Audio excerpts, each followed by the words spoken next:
नमस्कार. मागील भागासाठी चॅनलला भेट द्या. तर चला आता आपण पुढील स्टोरीला सुरुवात करू. केवढी स्वप्न होती माझी लग्नानंतर काय काय करेन म्हणून, पण तुम्हाला कसली हौसच नाही. आता मी काहीही मागणार नाही तुमच्याकडे. काय हवं ते माझ्या बाबांकडून मागून घेईन. तुमच्यासारख्यांनी खरं तर लग्नच करू नये. उगीच एखाद्या मुलीचं आयुष्य उद्ध्वस्त करायचं. मी अगदी ताबा सोडूनच बोलत होते. मी तुझ्या बाबांना आधीच सांगितलं होतं मला काहीही नको म्हणून. माझीही काही तत्त्व आहेत, जीवनमूल्य आहेत. माझ्या प्रामाणिकपणाच्या कमाईवरच मला संसार करायचा आहे. तुलाही सुखी ठेवायचं आहे. मी माझ्या वडिलांकडून पैसे घेतले नाहीत, तुझ्याही बाबांकडून घेतले नाहीत. तुझ्या बाबांनी दिले आणि माझ्या बाबांनी घेतले, त्याला मी काय करू? सध्या घरच्या लोनचे हप्ते फेडतोय. 1 वर्षात तेही फिरतील. मग तुझ्या हातात भरपूर पैसा असेल. आपण तेव्हा खूप काही करणार आहोत. तुलिका, मला खात्री आहे स्वतःबद्दल. तूही माझ्यावर विश्वास ठेव. माझं प्रेम आहे तुझ्यावर. तुला सुखात ठेवायचं वचन दिलंय मी स्वतःलाच. रवी परोपरीने मला समजावत होते, पण माझं डोकंच फिरलं होतं. माझा राग संपतच नव्हता. सगळा सुट्टीचा दिवस तसाच गेला. सायंकाळी लेक मागे लागली, बाहेर जाऊयात. रवी तिला घेऊन बाहेर गेले. मलाही आग्रह केला, पण मी हटूनच बसले, नाहीच गेले. त्याचवेळी वहिनीचा फोन आला. तुलिका, कशी आहेस? तुम्हा दोघांना डिस्टर्ब नाही केलं ना? नाही वहिनी. बोल, काय म्हणतेस? अगं, आजच कांचना आली आहे नवऱ्यासोबत. तर आईबाबांची इच्छा होती की तुम्हीही 4 दिवस यावं, सगळे एकत्र जमूयात. वहिनी, रवींना विचारून तुला सांगते. मला आवडेल सगळ्यांना भेटायला. मी फोन ठेवला. मनात आलं, कांचना किती भाग्यवान आहे. आत्ताच नवऱ्यासोबत सिंगापूरला फिरून आली आहे, लगेच माहेरीही आली. मी ठरवलं काही दिवस माहेरी जातेच. थोडी लांब राहीन घरापासून, तर माझं बिथरलेलं डोकंही शांत होईल. मला रवीला धडाही शिकवायचाच होता. तो तर मला पूर्णपणे गृहीतच धरतो. आई लेकीनं येऊन मला मिठी मारली. कुठं कुठं फिरली, काय काय बघितलं, काय काय खाल्लं, सगळं सांगत होती.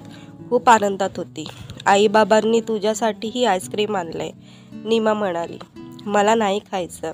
बाबांना म्हणा तुम्हीच खा. आणि बाबांना म्हणा आम्हाला आजोबांकडे जायचंय, आमचं तिकीट काढून द्या. बाबा, आम्ही आजोबांकडे जाणार आहोत, आमचं तिकीट घेऊन या. निम्मू, तुझी आई माझ्यावर रागवली आहे म्हणून ती मला सोडून जाते आहे. ठीक आहे, मी तिकीट काढून आणतो. नीमाला जवळ घेत माझ्याकडे बघून रवीनं म्हटलं. रवी जेव्हा मला व नीमाला गाडीत बसून देण्यासाठी आले, तेव्हा ते फार उदास होते. गाडी हलली. रवी हात हलवून आम्हाला निरोप देत होते. नीमा बाबा बाबा ओरडत होती. रवी सतत माझ्याकडे बघत होता. मला त्या क्षणी वाटलं, मी माहेरी जाते आहे ही चूक आहे का? क्षणभर वाटलं गाडीतून उतरावं, पण एव्हाना गाडीनं स्पीड घेतला होता. प्लॅटफॉर्मही संपला होता. मला आता वाटत होतं मी रवीशी फार वाईट वागले. सकाळी आम्ही माझ्या माहेरी पोचलो. सगळे भेटले. छान वाटलं मला. आईबाबांना तर खूपच आनंद झाला.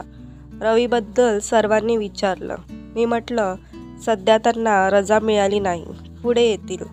इथं येऊन 4-5 दिवस झाले होते. रवी रोज सकाळ संध्याकाळ फोन करत होते. कांचना आणि परेशचं प्रेम जणू उतू जात होतं. ते बघून माझा जळफळाट होत होता. आत्ताच बाबांनी त्यांना सिंगापूर ट्रिप गिफ्ट केली होती. रवीलाही विचारलं होतं. त्यांनी नम्रपणे नकार दिला होता. माझी तेव्हा चिडचिड झाली होतीच. आईबाबांच्या खोलीवरून जाताना माझ्या कानावर शब्द पडले. थोरले जावई खूपच समजूतदार व स्वाभिमानी आहेत. कांचनाला लग्नातच तुलिकापेक्षा कितीतरी जास्त दिलं होतं. आता सिंगापूर ट्रिप झाली. जावई आता युरोप टूर मागतायत. बहुतेक बाबा आई किंवा दादाजवळ बोलत असावेत. त्या दिवशी आईबाबा आणि दादा वहिनींना रात्री कुठेतरी लग्नाला जायचं होतं. मी आणि नीमा हॉलमध्ये TV बघत बसलो होतो. मोठ्या ताई स्वयंपाक करून ठेवलाय, तुमच्या सोयीनं तुम्ही जेवण आटपून घ्या, असं सांगून स्वयंपाकी निघून गेली. 8 वाजता मला भूक लागली. अन्न गरम करायचं का की गरम आहे हे बघायला मी स्वयंपाकघरात जात होते. तेवढ्यात कांचनाच्या खोलीतून हसत्या बोलण्याचा आणि इतरही काही विचित्र आवाज कानावर आला. मी चिडचिडून स्वतःशीच बोलले, या कांचनाचा आणि परेशचा पोरकटपणा थिल्लरपणा संपत नाहीये. निदान अशावेळी खोलीचं दार तरी बंद करून घ्यावं. मी स्वयंपाकघरातून निमाचं ताट तयार करून आणते तोवर मला कांचना फाटकातून येताना दिसली. कांचना बाहेरून येते, मग तिच्या खोलीत कोण होतं? मी चक्रावले. मला विचित्र शंका आली. मी पटकन पुढे होऊन तिला विचारलं, बाहेर गेली होतीस? हो ना ताई, शेजारच्या स्वाती वहिनी कधीपासून बोलवत होत्या. त्यांना भेटायला गेले तर त्यांनी मला इतका वेळ थांबून घेतलं, ती म्हणाली. कांचना, हे निमाचं ताट घेऊन माझ्या खोलीत जा, मी तिला घेऊन येतेच. मी तिला व निमाला खोलीत ढकललीच.